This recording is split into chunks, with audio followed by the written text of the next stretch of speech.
السلام علیکم ناظرین، رمضان اور ہم بہت بہت خوش آمدید۔ میں ہوں شفا یوسف زئی اور میں ہوں اویس منگل والا۔ میری طرف سے بھی آپ سب کو السلام علیکم۔ میں یہاں خیریت سے ہوں اور آپ کی خیریت خداوند سے نیک مطلوب ہے۔ اس ٹرانسمیشن کے آغاز میں سب سے پہلے ہم آپ کو رمضان المبارک کی مبارکباد دیتے ہیں، اور رمضان المبارک جس کے بارے میں ہم سب جانتے ہیں کہ یہ وہ مہینہ ہے جو کہ رحمتوں کا مہینہ ہے، یہ وہ مہینہ ہے جو کہ برکتوں کا مہینہ ہے، عبادتوں کا مہینہ ہے، اور یہ وہ مہینہ ہے جو کہ مغفرت کا مہینہ ہے۔ تو ابتدا اسی دعا کے ساتھ کرتے ہیں کہ اللہ تعالیٰ اس مہینے میں ہمیں عبادت کی توفیق عطا فرمائے، اور اس مہینے سے جب ہم فارغ ہوں تو ہم سب کی مغفرت ہو چکی ہو۔ بالکل، اور جو اس وقت ہماری مشکلات ہیں ایک طرح سے، وہ جو کورونا وائرس کی ایک وبا ہے جس کا ہم مقابلہ کر رہے ہیں، وہ وبا بھی اللہ کی برکت سے، اللہ تعالیٰ کی رحمت سے اور اس مہینے کی برکت سے اسی مہینے میں ختم ہو جائے، انشاءاللہ دور ہو جائے۔ اچھا، یہ جو رمضان ہے یہ بالکل ایک مختلف رمضان ہے۔ ایسا رمضان ہے جو کہ 1400 سال کی جو اسلامی تاریخ ہے اس میں کبھی نہیں دیکھا گیا، جس کو ہم کہتے ہیں نا انگریزی زبان میں انپریسیڈنٹڈ۔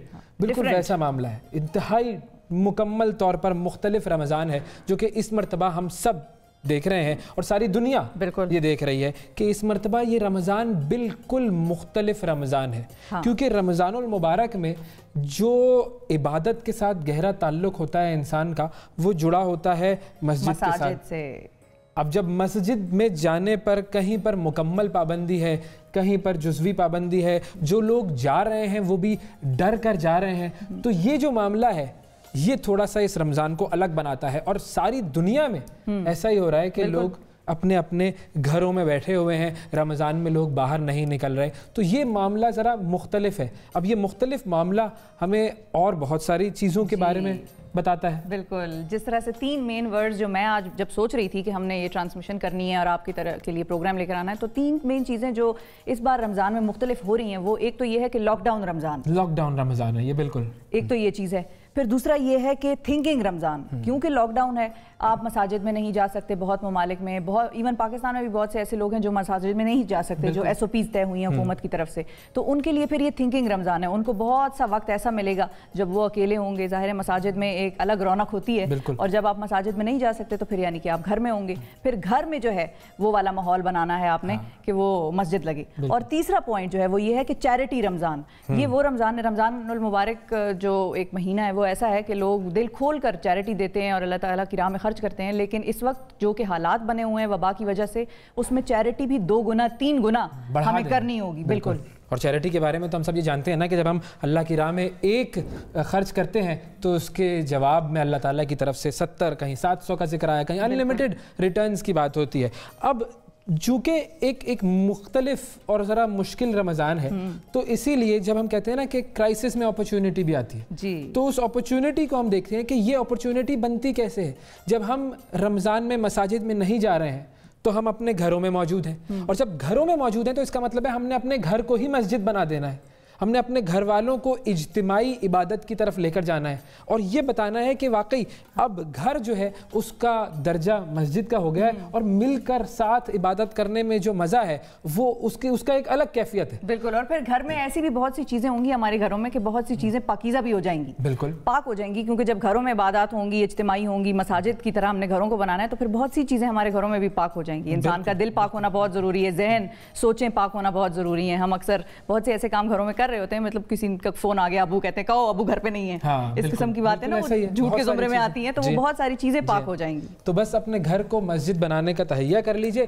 اب ذرا آگے بڑھتے ہیں، اور جیسا کہ ہم یہ بات کر رہے ہیں کہ ماضی جیسا رمضان نہیں ہوگا، اب بہت سارے لوگ ایسے ہیں کہ جو کہ روزہ رکھنے کے خواہش مند افراد جو ہیں وہ یہ جاننے کی جستجو رکھتے ہیں کہ اس بار دنیا میں جو رمضان ہو رہا ہے اس کی کیا کیفیت ہے۔ بالکل، کون سا، اچھا یہ بھی بڑا تجسس ہوتا ہے لوگوں کو کہ چھوٹا روزہ کہاں ہوتا ہے سب سے، اور سب سے لمبا روزہ کہاں ہوگا۔ بالکل، یہ جو سب سے چھوٹا روزہ اور سب سے بڑا روزہ ہے، اس کے بارے میں ہم آپ کو بتاتے ہیں کہ کیا سچویشن ہوگی ممالک میں۔ تو اگر ہم سب سے لمبے روزے کی بات کریں جو کہ 20 گھنٹے کا روزہ ہے، صرف 4 گھنٹے ملیں گے کھانے پینے کے لیے، تو گرین لینڈ میں 20 گھنٹے کا روزہ ہے، اوسلو ناروے میں 20 گھنٹے کا روزہ ہے، پھر فن لینڈ میں 20 گھنٹے کا، یعنی کہ